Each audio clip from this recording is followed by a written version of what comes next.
The Royal Ocean Racing Club is delighted to announce that for 2025 and 2027, the port town of Cherburgi en Cotentin will continue to host the finish of the famous biennial ROLEX Fastnet race. The 2025 ROLEX Fastnet race will be held during the club's centenary year when another record entry is expected. The 51st edition of the ROLEX Fastnet race starts from the Royal Yacht Squadron line on Saturday the 26th of July, 2025, prior to the annual Cows Week festivities. From 7 participants in its first edition in 1925, the 2023 ROLEX Fastnet race attracted a record 430 boats. For the next edition, the RORC is planning for an even larger international fleet. Entries for the 2025 ROLEX Fastnet race are expected to be even higher due to the 100th anniversary of the Royal Ocean Racing Club and the return of the Admiral's Cup.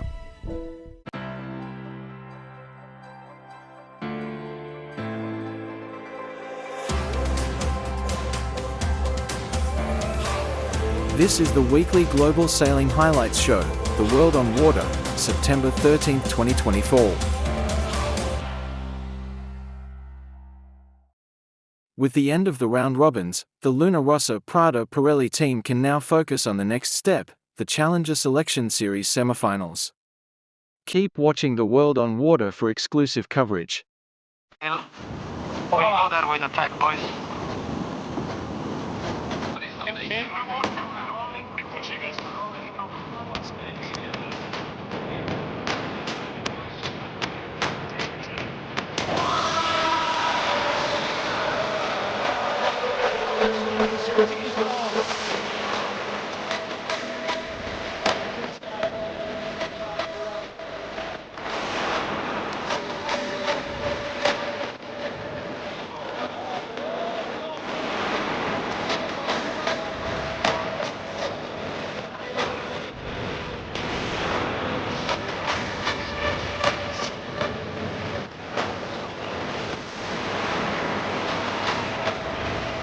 I think Mother Nature This is really... the umpires, New Zealand, outside the boundary more than 100 metres, you are disqualified, race awarded to Italy.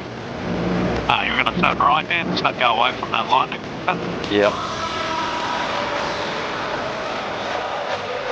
Race number 19,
Oskari Muhonen has become the first ever Finnish sailor to win the Finn Gold Cup.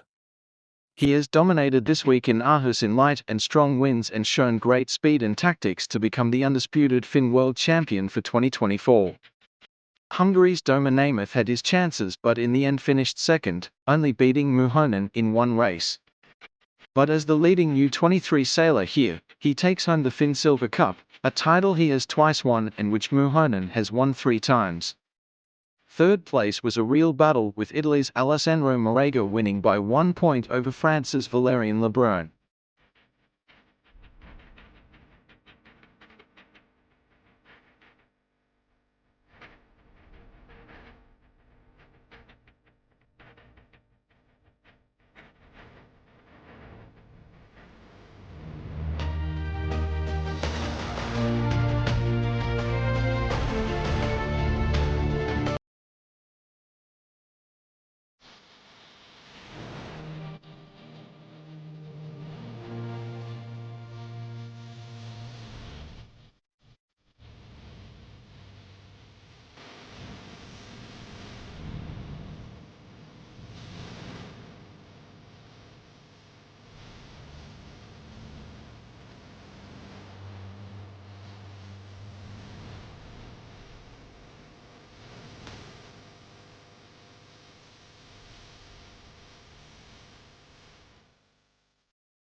Under the aegis of Banque Populaire Grand Ouest, which was also immediately supportive and won over by the format, 2024 will see the 3rd edition of the 24-hour Ultime take place.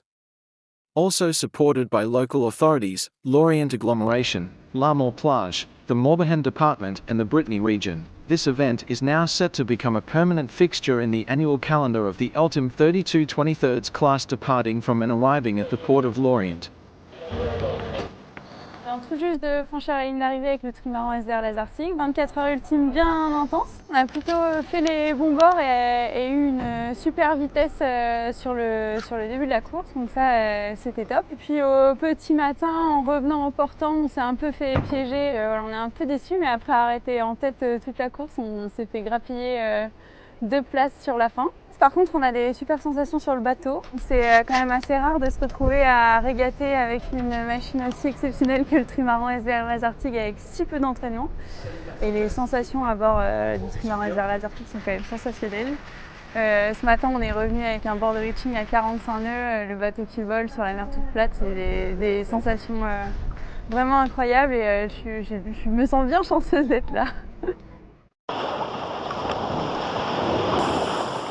The outcome of the 55th edition of La Solitaire du Figaro Paprick is approaching.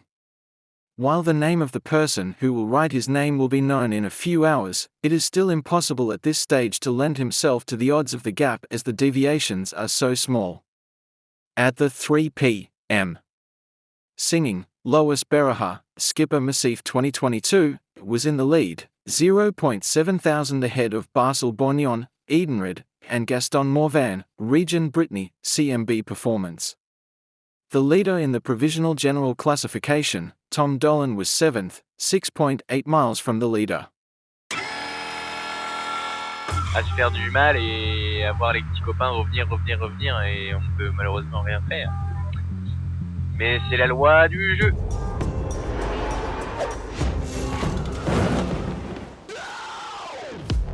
Après une rude journée hier et une nuit tout aussi mouvementée, la deuxième transmanche a été tonique et 3 solitaires naviguaient de concert en tête de flotte, creusant leur avance sur leurs poursuivants, à la recherche quand même d'un peu de repos. J'ai été longtemps lucide, jusqu'à Starpoint, la bouée de Scary's Bank. Et en fait, je t'avoue que le dodo était bien tentant sur une ligne droite, toute stable et tout. Et il restait pas long, alors je me suis allongé en pensant juste m'allonger 2 minutes et je me suis endormi, je me suis retrouvé dans les bancs de sable à Starpoint et le pire aurait pu y arriver, mais tout va bien. Mais arrivé dans le chenal du four, le vent mollit, les écarts se resserrent et les calculs se font dans la tête du leader actuel, Loïs Béréard. Le coup de Trafalgar qu'on a eu dans le four, j'en ai jamais entendu parler dans un bulletin météo consulte, donc je me méfie toujours. Tant que je suis pas arrivé, je me méfie. Moi, pour le général, il faut pas juste que je sois devant, il faut que je sois loin devant. Donc bon, j'essaie de pas trop y penser et je joue l'étape à fond et ça va être cool. Le suspense va être maintenu jusqu'au bout si le trio de tête Bourgnon, Béréard, Morvan essaie de garder une certaine distance avec le reste de la meute. Tom Dolan reste en embuscade. À 15h, le leader au général est à 8000 de la tête de flotte et 4000 de Gaston Morvan, son dauphin au classement général. Au temps cumulé, 57 minutes séparent l'Irlandais du pensionnaire de région Bretagne CMV Performance. C'est des boules d'avoir mis le gros paquet depuis le début de la course et d'avoir fait le break hier dans les conditions un peu soutenues et de se retrouver avec tous les copains juste derrière. Mais bon, Figaro, c'est un peu tout le temps comme ça, j'ai l'impression. Quand ça part par devant et que t'es devant, t'es bien, comme étape 2, et sinon c'est plein de petits coups où tu fais souvent attraper par la patrouille.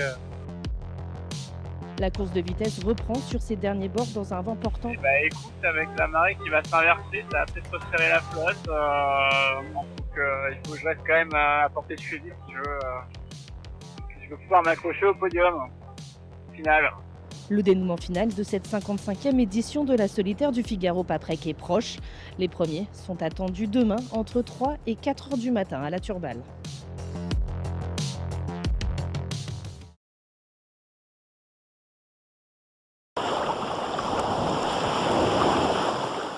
In this video, Brit Pip Hare shares an insight into the final preparations ahead of the 2024 Vendée Globe race, which starts in November. It is the hardest sporting event in the world, as 40 solo skippers race their 60-foot yachts, non-stop, unassisted, around the world. Could you do this? Keep watching the World on Water channel for our reports on the race. We will give you the good and the bad. Why did I pick the Vendée Globe? I think because when I first read about the Vendée Globe, it struck me that it was the hardest event in sailing. To sail single-handed, non-stop around the world in a boat that's 60 foot long, that's, you know, a high-performance vessel on your own. It was the hardest challenge, and I think that's what attracted me to it in the first place. It's taken me quite literally a whole lifetime to get here. I've been sailing professionally since I was 18, since I left school at 18. So that's now 32 years. You know, it's not been a smooth journey. There've been many challenges along the way. I've learned a lot about myself. I've pushed further than I ever thought that I could. You know, I think the journey to make this happen, to become the skipper and the CEO of a professional elite ocean racing team has, I guess, challenged me in a way that has set me up to be a better sailor. It's all so intertwined, I couldn't separate the two really. When I started out in the world of sailing, particularly in offshore sailing and inshore racing, I guess, on keel boats, participation by women was less than 3%. So, you know, I was always an outsider. People always questioned my credentials, my potential. And I think I struggled a lot with the fact that I believed I could do something and no one else seemed to believe I was capable of it. And I realised that if I wanted to make my career happen, it had to come from me. I had to create my own opportunities. I had to demonstrate my own potential, and that's what I've done. I'm lucky now in that I sail in a class, the Amoca class, which specialises in solo ocean racing, where we're very much judged on our merit. And it's amazing to be in a class that has a meritocracy. And I really hope that in the future, kind of being out there and demonstrating that in the field of solo ocean racing, men and women have an equal place at the table. I hope that changes things for women in the future. Building a team over the last 4 years has been an important progression from me being just a solo sailor to establishing one of the top ocean racing teams in the world. And I decided that I wanted to recruit my team from diverse backgrounds. I didn't just want to recruit people who had only worked in the industry, because I always feel that challenging the status quo, bringing new thinking to a situation is a great way to bolster performance. But at the same time, you do need a level of experience and expertise. So I was looking for dual roles within my team, kind of one to challenge and one to provide the kind of well-established wisdom. And the first kind of port of call for me was to find the two people that would support me in leading the team, and that was from an operational point of view and from a technical point of view. So from an operational point of view, I chose Lou Adams to be my operations director. Now, Lou does not come from, career-wise, Lou doesn't come from a conventional sailing background. Her career is leadership within the NHS, so she has led emergency departments, huge emergency departments, through times of incredible stress.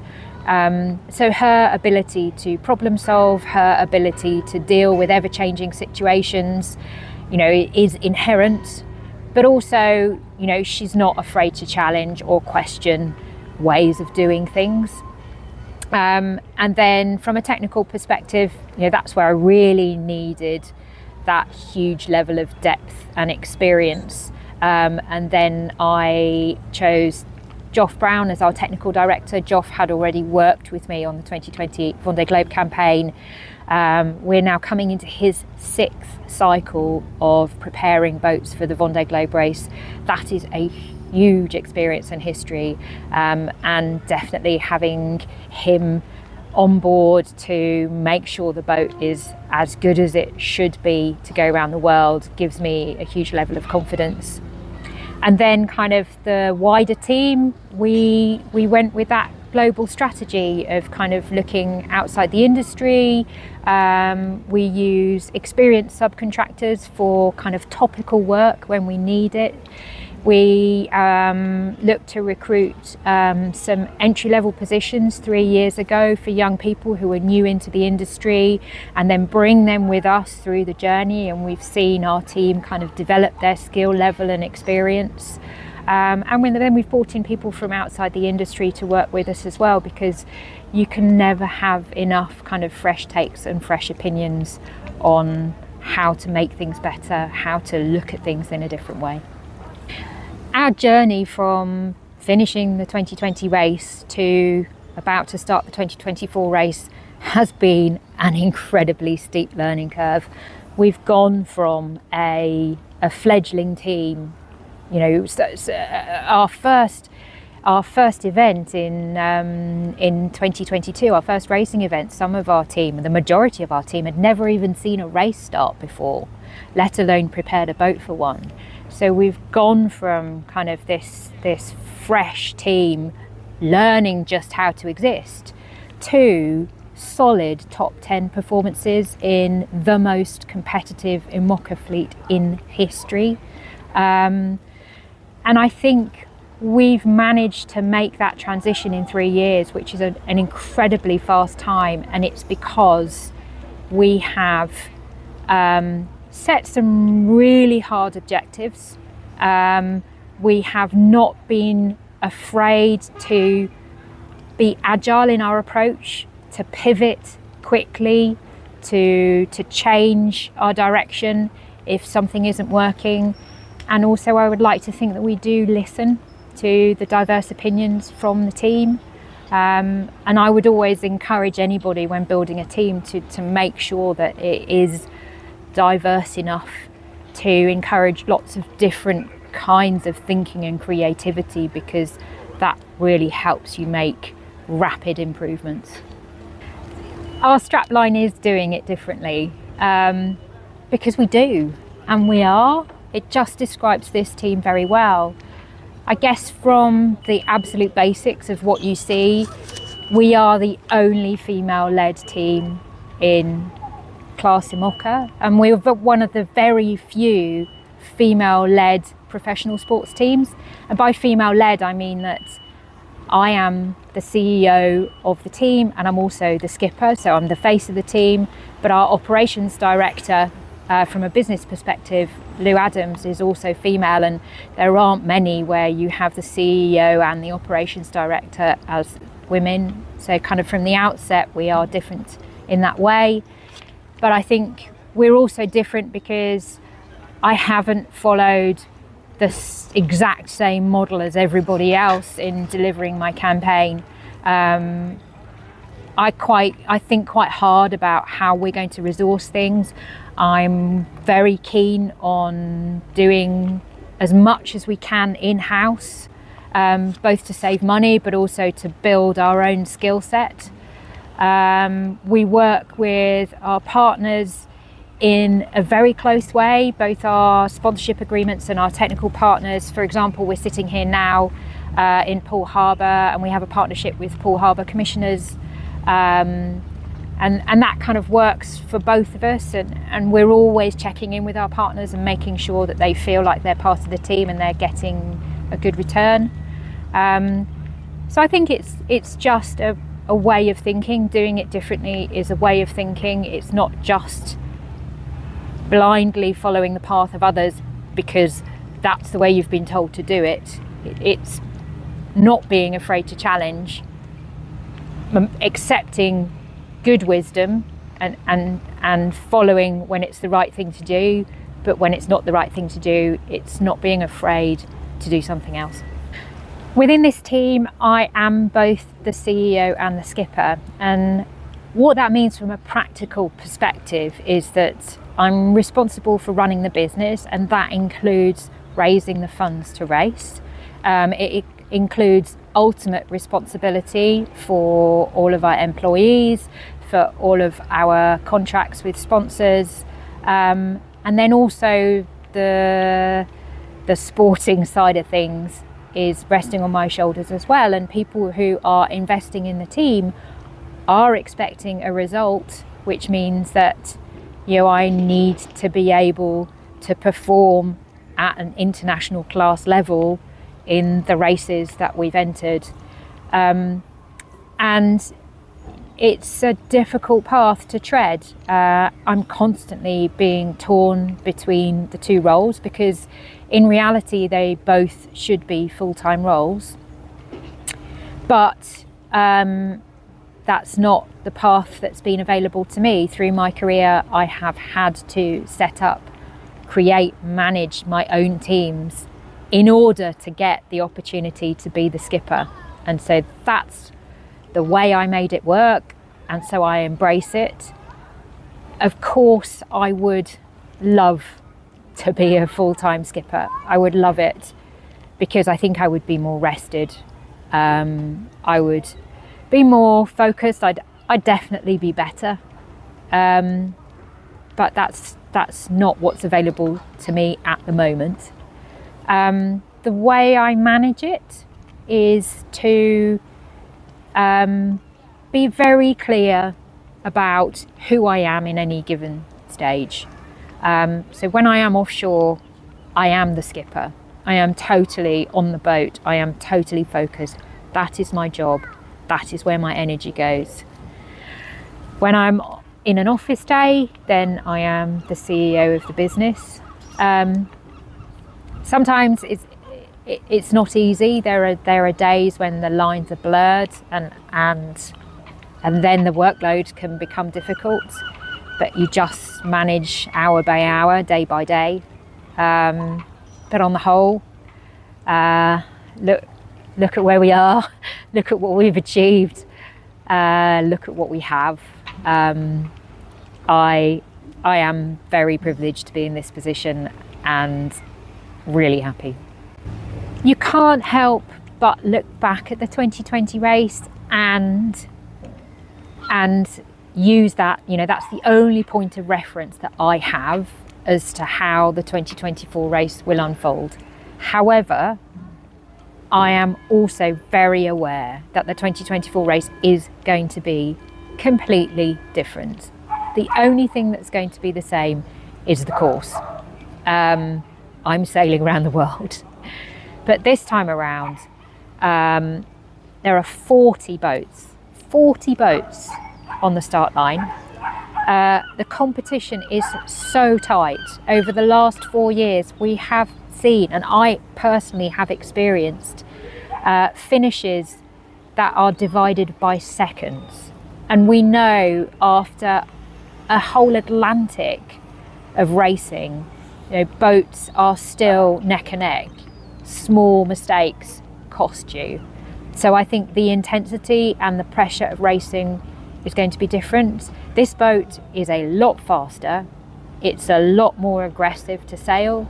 I'm 4 years older. I'd like to think I'm a little bit wiser. I think my navigation will be better. I have more of an idea of what conditions will look like in the south. But I have no expectation that this race is going to be anything like the last one. It's a fresh slate and I need to go out and experience it as a new race entirely. I think the 2024 Vendée Globe race is going to be intensely exciting to watch. Over the last 4 years, the fleet has developed in a way we could not have imagined. Who would have imagined that there would be boats flying above the water around the world? I mean, that is insane. But also because the competition is so close, because onboard filming has become easier, because satellite technology is allowing us to send more footage off the boats. I think there's always going to be too much to watch. So I would say stay tuned and strap in for the most incredible ride.